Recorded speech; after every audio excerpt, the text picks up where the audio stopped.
Hello दोस्तों, आप सभी का स्वागत है आपके अपने YouTube channel GK Sunil sir में। दोस्तों, आपने अगर अभी तक इस चैनल को सब्सक्राइब नहीं किया है, तो इसे सब्सक्राइब करें और बेल आइकन को बटन को दबाएं ताकि सबसे पहले आपको नोटिफिकेशन मिलता रहे। दोस्तों, वर्तमान समय में बिल्कुल एग्ज़ाम की डेट आने वाली है और इसलिए आप सभी के लिए मैं लेकर आया हूँ जीके के कुछ क्वेश्चन जो राजस्थान ज्योग्राफी से संबंधित हैं। और कुछ स्टूडेंट्स का कहना है कि सर थोड़ा पेपर का लेवल बढ़ाया जाए, क्वेश्चन के लेवल को सर बढ़ाया जाए। तो मैं दोस्तों आपसे बताना चाहूँगा कि क्वेश्चन जो होते हैं कोई इजी या हार्ड नहीं होते। जिसको क्वेश्चन आता है उसके लिए वो क्वेश्चन इजी होता है और जिसको क्वेश्चन नहीं आ रहा है उसके लिए वो क्या होता है, टफ होता है। तो आप सभी के समय को व्यर्थ न करते हुए हम शुरू करते हैं। सबसे पहले अपना जो क्वेश्चन है वो आपके सामने स्क्रीन पर आपको दिख रहा है। तो दोस्तों देखिए कि अरावली पर्वत श्रेणी का विकास किस काल में होना माना जाता है। दोस्तों आपको पता होगा कि राजस्थान के मध्य से कर्णवत रूप से उत्तर पूर्व से दक्षिण पश्चिम की ओर, दक्षिण पश्चिम से उत्तर पूर्व की ओर फैली हुई एक पर्वत श्रेणी है जिसका नाम क्या है, अरावली पर्वत श्रेणी।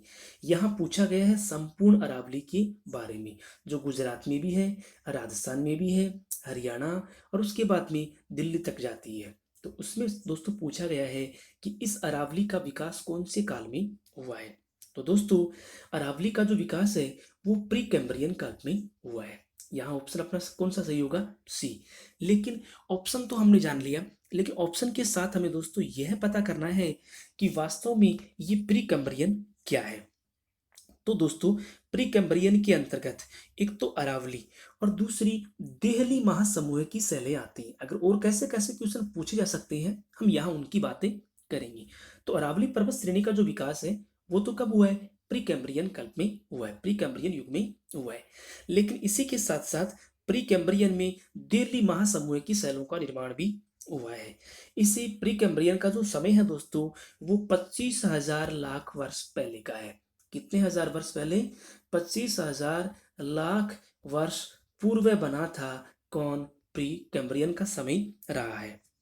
दोस्तों आपको पता होगा कि अरावली पर्वत श्रेणी विश्व की सबसे प्राचीन पर्वत श्रेणी है।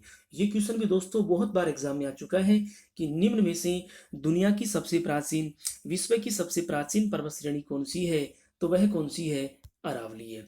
उसके बाद में और कैसे क्वेश्चन होंगे दोस्तों कि सबसे प्राचीन है इसलिए अरावली को वर्तमान में कौन सी पर्वत श्रेणी में शामिल किया जाता है, अवशिष्ट पर्वत श्रेणी में शामिल करते हैं। कि पर्वतों के जब प्रकार आते हैं दोस्तों तो उन प्रकारों में एक अवशिष्ट प्रकार आता है और अरावली पर्वत श्रेणी अवशिष्ट है क्योंकि ये सबसे पहले बनी थी, सबसे प्राचीन है, जो पहले बनता है।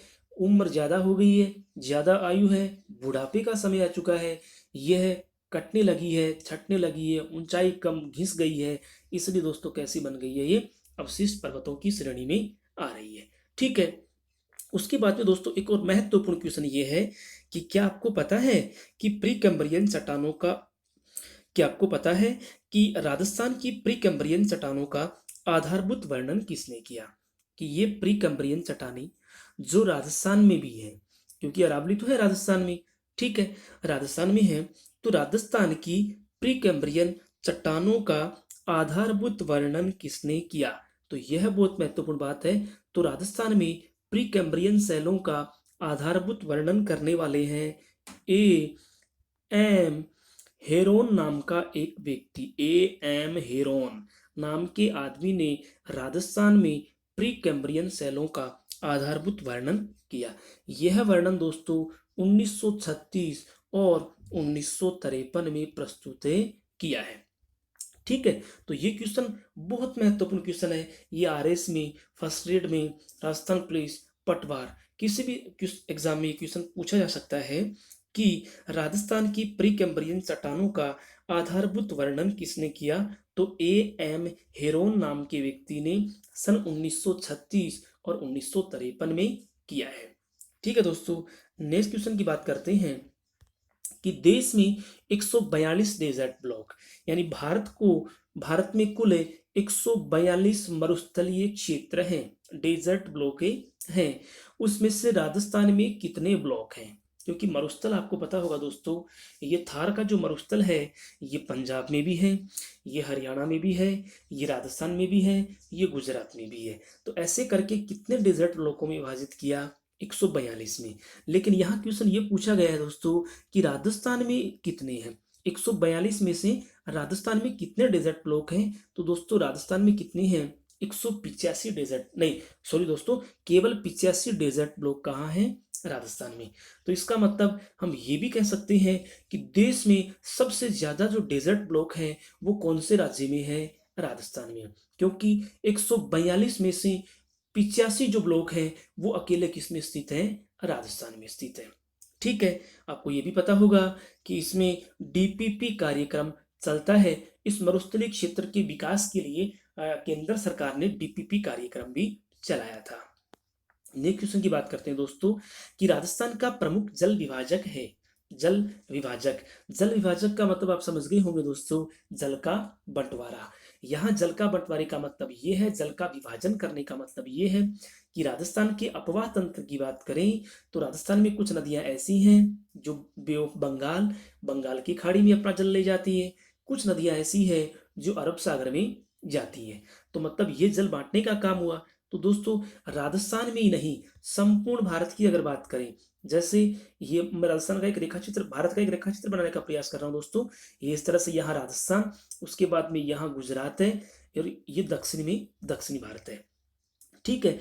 पंजाब, हरियाणा, दिल्ली की उच्च भूमियों से का क्षेत्र, फिर अरावली का क्षेत्र, फिर ये गुजरात में अरावली, उसके बाद मध्य प्रदेश में ये विंध्याचल पर्वत श्रेणी, उसके बाद सतपुड़ा पर्वत श्रेणी, और उसके बाद में इस पश्चिमी घाट के सहारे सहारे ये दक्षिण की ओर चली जाती है।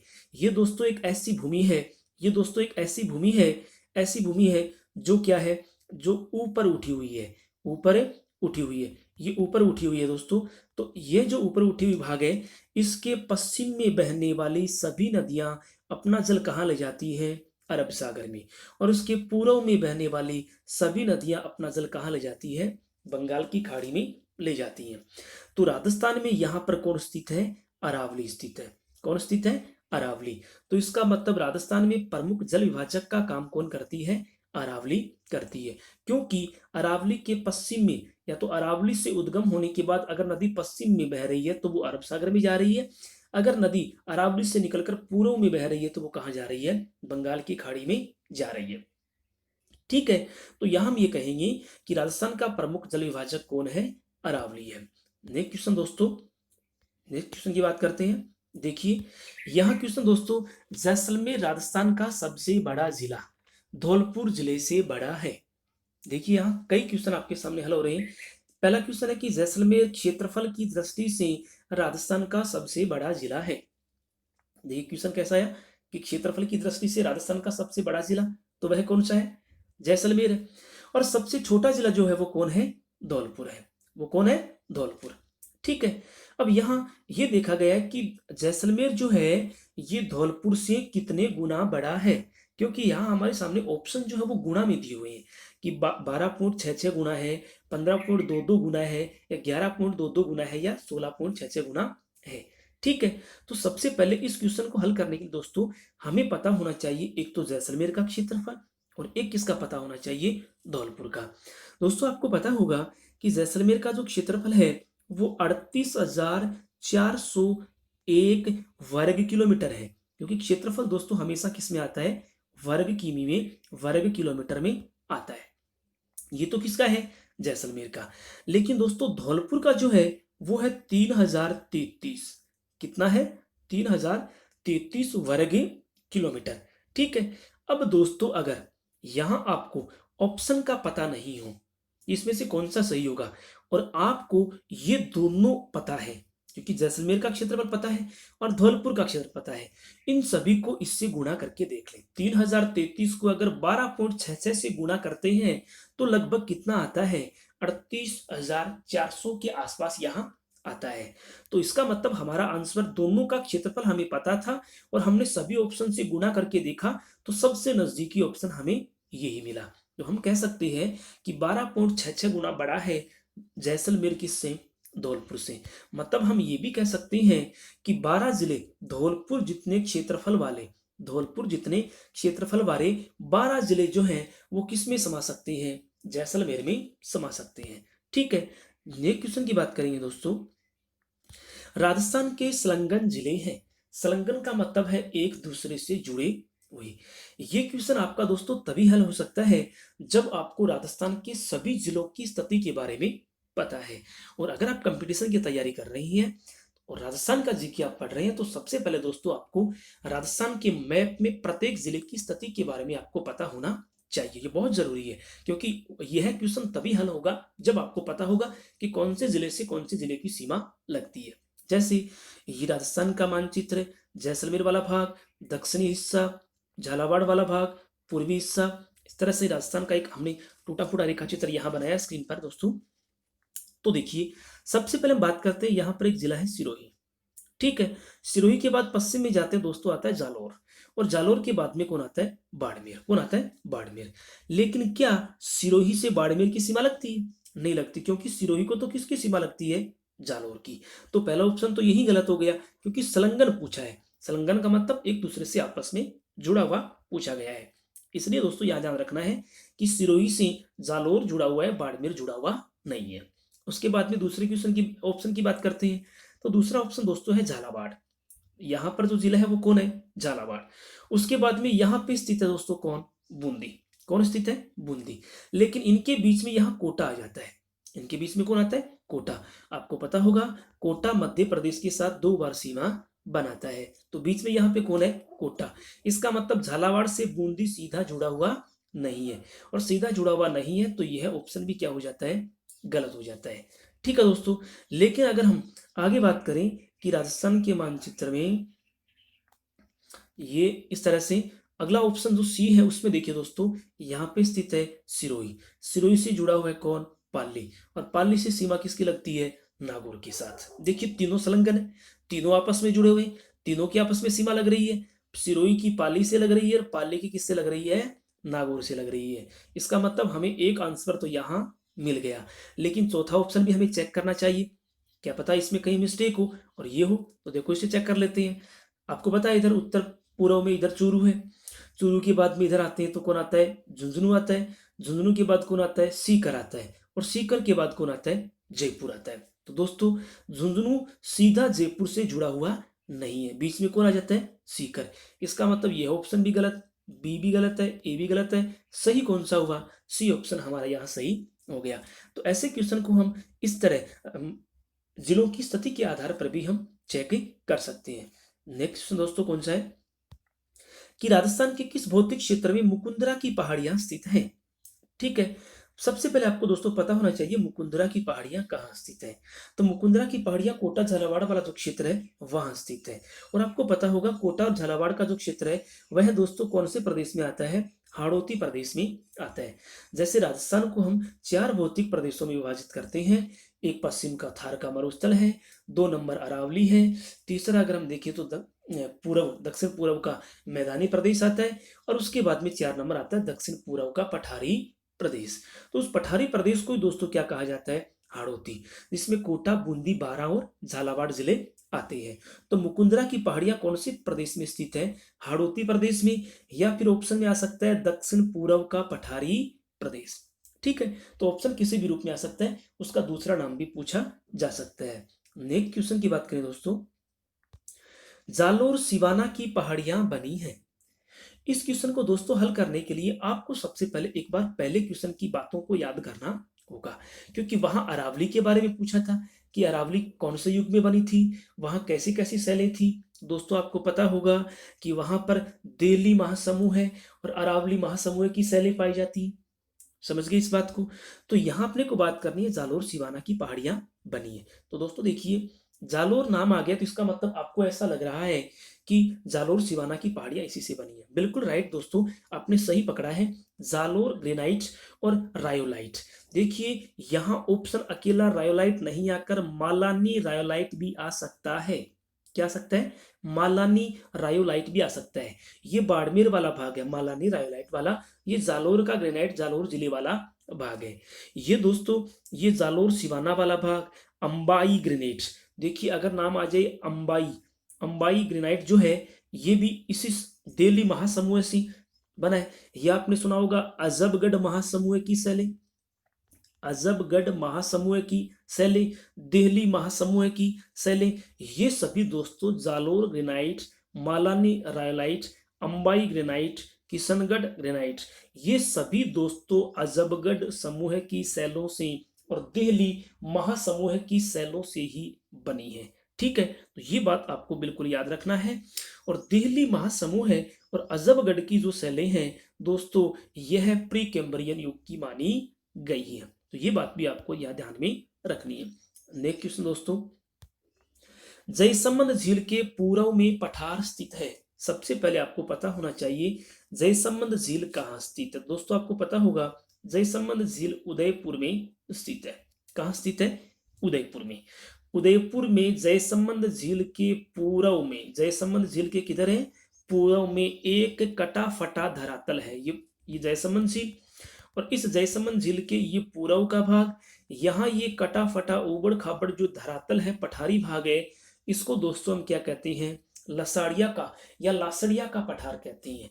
लसाड़िया या फिर क्या कहती हैं? लासड़िया का पठारे कहती हैं। ठीक है अगर दूसरी बात करें दोस्तों, ए ऑप्शन की बात करें, ऊपर माल का पठार चित्तौड़गढ़ के भैंसरोडगढ़ से लेकर बिजोलिया भीलवाड़ा के मध्य, जैसे चित्तौड़ से चले और ये कहाँ तक? भीलवाड़ा के बिजोलिया तक। यह मध्य का एक पठारी जो भाग है, ये पठारी जो क्षेत्र है, ये क्या कहलाता है? ऊपर माल का पठारी कहलाता है। दोस्तों भोराट का जो पठार है, यह कुंभलगढ़ और गोगुंदा के बीच में स्थित है। जब आप महाराणा प्रताप के बारे में पढ़ते हो दोस्तों, तो उस समय नाम आता है कुंभलगढ़ एक दुर्ग भी है, गोगुंदा की पहाड़ियां भी हैं।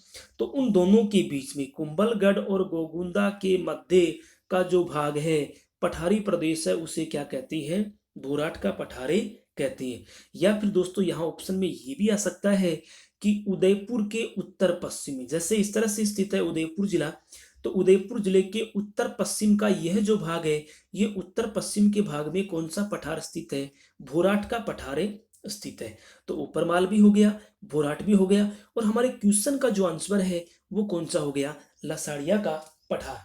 उसके बाद में मालवा के पठारी प्रदेश की बात करें दोस्तों, तो ये मध्य प्रदेश का मालवा क्षेत्र, मालवा का शासक, मालवा राजाओं का शासन रहा, तो ये कौन सा है? मालवा का पठारी प्रदेश। ठीक है, नेक्स्ट क्वेश्चन की बात करें दोस्तों, अगर दोस्तों आपने इस चैनल को सब्सक्राइब नहीं किया है, आप सब्सक्राइब कर लें और बेल आइकन की बटन को आप दबा दें, ताकि नोटिफिकेशन आपको मिलता रहे। आपको दोस्तों ये क्वेश्चन कैसे लग रही है, कमेंट बॉक्स में आप मुझे जवाब देते रहें। अगले क्वेश्चन की बात करें दोस्तों, पश्चिमी विक्षोभ के कारण राजस्थान में शीतकाल में होने वाली वर्षा कहलाती है। दोस्तों देखने में यह क्वेश्चन बिल्कुल आपको आसान सरल सा लग रहा है, लेकिन कोई क्वेश्चन आसान या टफ नहीं होता। जिसको क्वेश्चन आ रहा है उसके सामने वह आसान है, और जिसको नहीं आ रहा है उसके सामने वह क्या है? टफ या बड़ा मुश्किल क्वेश्चन है। लेकिन ये आसान सा क्वेश्चन है, उसके संबंध में बहुत सी बातें हम यहाँ करेंगे।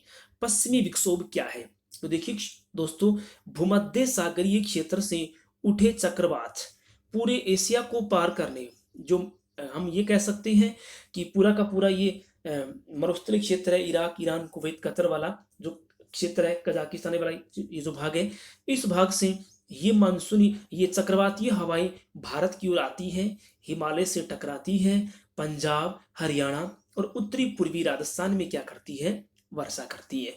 तो ये भारत में पश्चिम से प्रवेश कर रही है। ये विक्षोभ, ये चक्रवात पश्चिम से आ रही है, इसलिए इनको क्या कहा जाता है? पश्चिमी विक्षोभ कहा जाता है। उसके बाद में दोस्तों आपने देखा होगा कि इनकी उत्पत्ति कहाँ से हुई है। तो दोस्तों इनकी उत्पत्ति हुई है भूमध्य सागरीय चक्रवात से, इसलिए भूमध्य सागरीय क्षेत्र से उत्पन्न हुई है, इसलिए इनको हम भूमध्य सागरीय चक्रवात भी कहते हैं। दोस्तों इनको स्थानीय भाषा में, मतलब राजस्थान में शीतकाल में होने वाली वर्षा को कहा जाता है मावठ। क्या कहा जाता है? मावठ। तो दोस्तों पश्चिमी विक्षोभ की वजह से ये वर्षा होती है, भूमध्य सागरीय चक्रवात की वजह से ये वर्षा होती है, लेकिन हम इसे स्थानीय भाषा में क्या कहते हैं? मावठ कहते हैं। उस समय अपने खेतों में रबी की फसलें होती है, तो रबी की फसलों में नई जान डालने का काम कर देती है ये पश्चिमी विक्षोभ या फिर ये मावठ, जो एक हल्की वर्षा होती है। ठीक है। उसके बाद नेक्स्ट क्वेश्चन दोस्तों, राजस्थान की सर्दियों में वर्षा होती है, या हवाओं की दिशा दी गई है दोस्तों, कि कौन कौन सी हवाएं जो है ये राजस्थान में क्या करती है, वर्षा करती है। तो देखिए, उत्तरी पूर्वी हवाएं, देखिए दोस्तों, लौटता हुआ मानसून या उत्तरी पूर्वी जो मानसून है, ये दक्षिणी भारत में तो वर्षा करता है, लेकिन यहाँ बात किसकी हो रही है, राजस्थान में वर्षा नहीं करती। दक्षिणी पश्चिमी हवाएं, देखिए दोस्तों, शर्त लगा दी इसने यहाँ, सर्दियों में वर्षा कब होती है, सर्दियों में। लेकिन दक्षिणी पश्चिमी हवाएं, दक्षिणी पश्चिमी मानसून है जो ग्रीष्म काल में आता है, कब आता है, ग्रीष्म काल में। तो ये ऑप्शन भी सही नहीं है, ये भी ऑप्शन नहीं है। सवनीय धाराओं से, सवनीय धाराओं का मतलब ये दोस्तों, 0 डिग्री देशांतर जो यानी अक्षांश, सॉरी, 0 डिग्री अक्षांश जो रेखा है, इस 0 डिग्री अक्षांश पर अधिक तापमान होने की वजह से, क्योंकि यहाँ पर सूर्य की किरणें वर्ष भर सीधी पड़ती है, सीधी पड़ने के कारण यहाँ तापमान क्या होता है, ज्यादा होता है। ज्यादा तापमान होता है तो यहाँ वायु गर्म होकर ऊपर उठती है, गर्म होकर हल्की होती है, हल्की होकर क्या करती है, ऊपर उठती है। और दोस्तों ऊपर उठती है तो तापमान गिरता है, संघनन होता है, बादल बनते हैं, और दोपहर के बाद यहाँ मूसलाधार वर्षा होती है। तो ये सवनीय वर्षा जो है दोस्तों, ये तो कहाँ होती है, ये सवनीय वर्षा तो भूमध्य रेखीय देशों में, भूमध्य रेखीय क्षेत्रों में होती है, ये राजस्थान में नहीं होती। ऑप्शन हमारे सामने एक ही रहा है, उत्तरी पश्चिमी हवाएं। जैसे हमने पिछला ही क्वेश्चन देखा था, उत्तरी पश्चिमी हवाओं से राजस्थान में सर्दियों में वर्षा होती है, पश्चिमी विक्षोभ कहलाती है, भूमध्य सागरीय चक्रवातों से होती है, जिनको हम स्थानीय भाषा में क्या कहते हैं, मावट कहते हैं। तो हमारे इस क्वेश्चन का आंसर कि राजस्थान की सर्दियों में वर्षा होती है उत्तरी पश्चिमी हवाओं से। ठीक है दोस्तों, नेक्स्ट क्वेश्चन की बात करते हैं। कोपेन द्वारा प्रस्तुत जलवायु प्रदेशों में से राजस्थान में कौन सा सुमेलित नहीं है। दोस्तों क्वेश्चन को पूरा ध्यान से पढ़ें, लास्ट में उसने नहीं शब्द जोड़ा है। हमारे सामने 4 ऑप्शन दिए गए हैं, पहले आप ये चेक करें चारों ऑप्शन क्या कोपेन के द्वारा दिए गए हैं। तो AW प्रकार की जलवायु भी राजस्थान में पाई जाती है, CWG भी प्रकार की जलवायु भी पाई जाती है, BWSW प्रकार की जलवायु भी पाई जाती है, BSSW प्रकार की जलवायु भी राजस्थान में पाई जाती है। लेकिन सुमेलित करना है, मतलब ये देखना है क्या AW प्रकार की जलवायु दक्षिणी राजस्थान में है। जैसे दोस्तों हम यहाँ इस तरह से एक राजस्थान का मानचित्र बनाते हैं, ये राजस्थान का मानचित्र है, चलो ठीक है।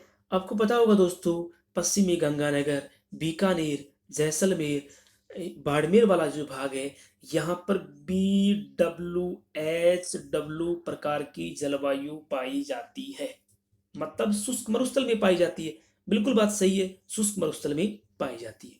उसके बाद में जोधपुर, सीकर, चूरू, झुंझुनू, नागौर, पाली, जालौर के इन भागों में यहाँ पर जलवायु पाई जाती है दोस्तों, BSHW प्रकार की जलवायु पाई जाती है, क्योंकि यह अर्ध शुष्क जलवायु का भाग है, अर्ध मरुस्थल का भाग है। उसके बाद में अरावली के पूर्व में जयपुर है, अलवर है, धौलपुर है, भरतपुर है, करौली है, सवाई माधोपुर, बूंदी वाला ये जो भाग है, यहाँ पर दोस्तों CWG प्रकार की जलवायु पाई जाती है, गंगा तुल्य जलवायु। ठीक है। फिर AW प्रकार की जलवायु है, ये झालावाड़, बारां का कुछ भाग, और उसके बाद में प्रतापगढ़, कुछ चित्तौड़गढ़ और बांसवाड़ा का भाग जो है, यहाँ पर कैसी जलवायु पाई जाती है, AW प्रकार की जलवायु पाई जाती है। लेकिन दोस्तों देखिए, AW दक्षिणी राजस्थान में है, CWG उत्तरी राजस्थान में है क्या, उत्तरी राजस्थान में है क्या, नहीं, ये तो पूर्वी में है। इसका मतलब नहीं ढूंढा है, तो यही ऑप्शन नहीं है, मतलब यह ऑप्शन हमारा यहाँ सही होगा। और BWSW आप देख सकते हैं शुष्क मरुस्थल है, BSSW आप देख सकते हैं अर्ध शुष्क मरुस्थल है। तो यहाँ अपना ऑप्शन कौन सा सही होगा, बी ऑप्शन सही होगा। CWG उत्तरी राजस्थान में नहीं पाई जाती, ये पूर्वी राजस्थान में पाई जाती है। नेक्स्ट क्वेश्चन दोस्तों, कोपेन ने जलवायु प्रदेशों के वर्गीकरण का आधार माना है। देखिए दोस्तों, कोपेन, आप ये मत माने कि कोपेन ने राजस्थान को जलवायु प्रदेशों में बांटा है, नहीं, संपूर्ण विश्व को जलवायु प्रदेशों में विभाजित किया। एक थॉर्नथवेट भी है, एक कोपेन, कोपेन का पूरा नाम है व्लादिमीर कोपेन। तो कोपेन ने पूरे विश्व को जलवायु प्रदेशों में बांटा, और जलवायु प्रदेशों को बांटने के लिए आधार क्या माना कि कौन कौन से तत्व हैं, कौन कौन से बिंदु हैं जो अपने को जलवायु का आधार दे सकते हैं। तो वह बिंदु क्या है? वनस्पति। क्या है? वनस्पति। तो कोपेन ने जलवायु प्रदेशों के वर्गीकरण का आधार माना किसको? वनस्पति को। इसने कहा कि जलवायु जो है, ये जलवायु किस पर प्रभाव डालती है? वनस्पति पर प्रभाव डालती है। जैसे बात करें कि जिन क्षेत्रों में वर्षा अधिक होती है वहां वनस्पति घनी होती है, पेड़ घने होते हैं, पत्ते पेड़ों के बड़े होते हैं, पेड़ भी आकार में क्या होते हैं? बड़े होते हैं। पेड़ों का तना क्या होता है? लंबा होता है। लेकिन दोस्तों, हम पश्चिमी राजस्थान की बात करें, वर्षा कम होती है, पेड़ों की ऊंचाई कम होती है, पेड़ छोटे होते हैं, पत्तियां छोटी होती है, कांटेदार होते हैं, छाल मोटी होती है, और पानी की तलाश में जड़ें गहराई में जाती हैं, क्योंकि यहाँ जलवायु शुष्क है और वहाँ जलवायु कैसी थी? अति आर्द्र थी। इसलिए वनस्पति जलवायु से प्रभावित होती है। कहने का अर्थ ये है कि वनस्पति और जलवायु का आपस में क्या है? संबंध है। इसलिए उन्होंने वनस्पति को ही अपने वर्गीकरण का क्या माना? आधार माना। अगले क्वेश्चन की बात करते हैं दोस्तों कि राजस्थान में निम्न में से कौन सी जलवायु नहीं पाई जाती। वैसे दोस्तों, आपको पता होगा कि राजस्थान को कितने जलवायु प्रदेशों में बांटा गया है? 5 जलवायु प्रदेशों में बांटा गया है। जैसे शुष्क जलवायु, अर्ध शुष्क जलवायु, उपार्द्र जलवायु, आर्द्र जलवायु और अति आर्द्र जलवायु। ठीक है। अब आप देख सकते हैं, शुष्क भी है, अर्ध शुष्क भी है और आर्द्र भी है, लेकिन पांचों पॉइंट में किसका नाम नहीं है? ध्रुवीय जलवायु का नाम है नहीं है। ध्रुवीय जलवायु तो दोस्तों वह है जहां वर्ष भर तापमान 0 डिग्री सेंटीग्रेड से नीचे रहता है। क्या राजस्थान में पूरे साल में तापमान, क्या पूरे साल तापमान 0 डिग्री से कम रहता है? नहीं दोस्तों, ऐसा नहीं है। यहाँ तो शीतकाल में जनवरी में कभी कभी जब कड़ाके की सर्दी वाला दिन होता है, उस दिन कभी कभी तापमान माइनस में चला जाता है, 0 से नीचे होता है, लेकिन पूरे साल ऐसा नहीं होता। इसलिए राजस्थान में कौन सी जलवायु नहीं पाई जाती? ध्रुवीय जलवायु नहीं पाई जाती। अगले क्वेश्चन की बात करते हैं कि मानसून शब्द किस भाषा के शब्द से बना है। क्वेश्चन आसान नहीं है दोस्तों, क्वेश्चन बड़ा बिल्कुल टफ है, और आप पीछे के एग्जाम के क्वेश्चन पेपर उठाकर देखें, उस एग्जाम में ऐसे क्वेश्चन बहुत बार पूछे भी गए हैं। तो देखिए दोस्तों, मानसून शब्द जो है ये अरबी भाषा के मौसीम शब्द से बना है। किस शब्द से बना है? अरबी भाषा के मौसीम शब्द से बना है।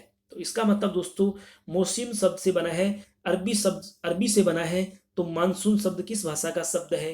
अरबी भाषा का शब्द है। तो ये क्वेश्चन भी आप दोस्तों ध्यान में रखें।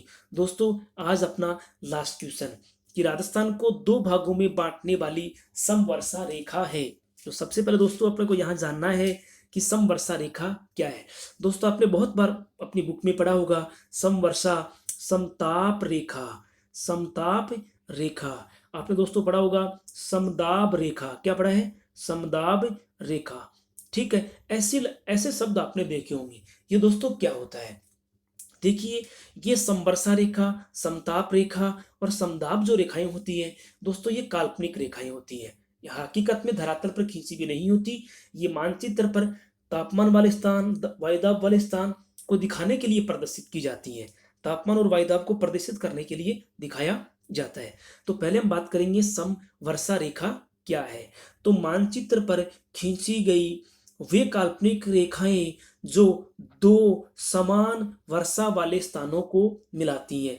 जैसे यहाँ वर्षा कितने सेंटीमीटर हो रही है? 50। यहाँ भी कितनी हो रही है?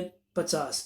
इन दोनों को मिलाने वाली रेखा क्या कहलाती है? समवर्षा रेखा कहलाती है। ऐसी काल्पनिक रेखा को दोस्तों हम क्या कहते हैं? समवर्षा रेखा कहते हैं। ठीक दोस्तों, ऐसी समताप रेखा है कि मानचित्र पर खींची गई वे काल्पनिक रेखाएं जो 2 समान तापमान वाले स्थानों को मिलाती हैं, उनको हम क्या कहते हैं? समताप रेखा कहते हैं। ठीक उसी प्रकार से समदाब रेखाएं दोस्तों कि मानचित्र पर खींची गई वे काल्पनिक रेखाएं जो 2 समान वायुदाब वाले स्थानों को मिलाती हैं, उनको हम क्या कहते हैं? समदाब रेखा कहते हैं। यहाँ पूछा गया है दोस्तों कि राजस्थान को 2 बराबर भागों में बांटने वाली समवर्षा रेखा कितनी है। तो दोस्तों कितनी है? 50 सेंटीमीटर समवर्षा रेखा राजस्थान को 2 भागों में विभाजित करती है। दोस्तों, आपको पता होगा 25 सेंटीमीटर समवर्षा रेखा जो है ये पश्चिम के मरुस्थल को दो भागों में बांटती है। मतलब ये 25 सेंटीमीटर समवर्षा रेखा है जो पश्चिम के मरुस्थल को दो भागों में बांटती है। इसके पश्चिम का भाग पूर्ण मरुस्थल है, पूर्व का भाग क्या कहलाता है, अर्ध मरुस्थल कहलाता है। दोस्तों एक बड़ी रोचक बात है, बहुत ध्यान देने योग्य बात है, और वो ये है कि पिछली बार फर्स्ट ग्रेड की एग्जाम में क्वेश्चन पूछा गया था, वहां ऑप्शन सेंटीमीटर में नहीं दिया गया था। ऑप्शन किस में था, सेंटीमीटर में नहीं था, ऑप्शन मिलीमीटर में दिए गए थे। किस में दिए गए थे, मिलीमीटर में। यहां अगर 50 सेंटीमीटर ऑप्शन में नहीं है और यहां ऑप्शन में क्या हो, मिलीमीटर का ऑप्शन हो, तो इसका मतलब यहां हमें देखना है कि कितने मिलीमीटर वर्षा होती है। दोस्तों आपको पता होगा 1 सेंटीमीटर बराबर कितने हैं, 10 मिलीमीटर होते हैं। तो 50 सेंटीमीटर में कितने होंगे, 50 गुणा 10 बराबर कितने, 500 मिलीमीटर। तो यहाँ 50 सेंटीमीटर नहीं देकर दोस्तों कितना दिया जा सकता है, 500 मिलीमीटर भी दिया जा सकता है। या फिर क्वेश्चन पूछा जाए कि पश्चिम के मरुस्थल को दो बराबर भागों में बांटने वाली समवर्षा रेखा है, तो वह 25 गुणा 10 से, अगर मिलीमीटर में ऑप्शन है तो 250 मिलीमीटर जो रेखा है ये राजस्थान के पश्चिम के मरुस्थल को दो बराबर भागों में विभाजित करती है। तो क्वेश्चन किसी भी रूप में दिया जा सकता है दोस्तों, तो इस बात का बिल्कुल ध्यान रखें। दोस्तों आज अपना ये पेपर पूरा हुआ, आपको कैसा लगा मुझे कमेंट बॉक्स में आप बताते रहें। अगर कहीं इसमें कोई सुधार करने की आवश्यकता है तो दोस्तों आप मुझे बताएं, इसमें हम सुधार करेंगे। आप इसे शेयर करें, लाइक करें, सब्सक्राइब करें। Thank you. जय हिंद, जय भारत।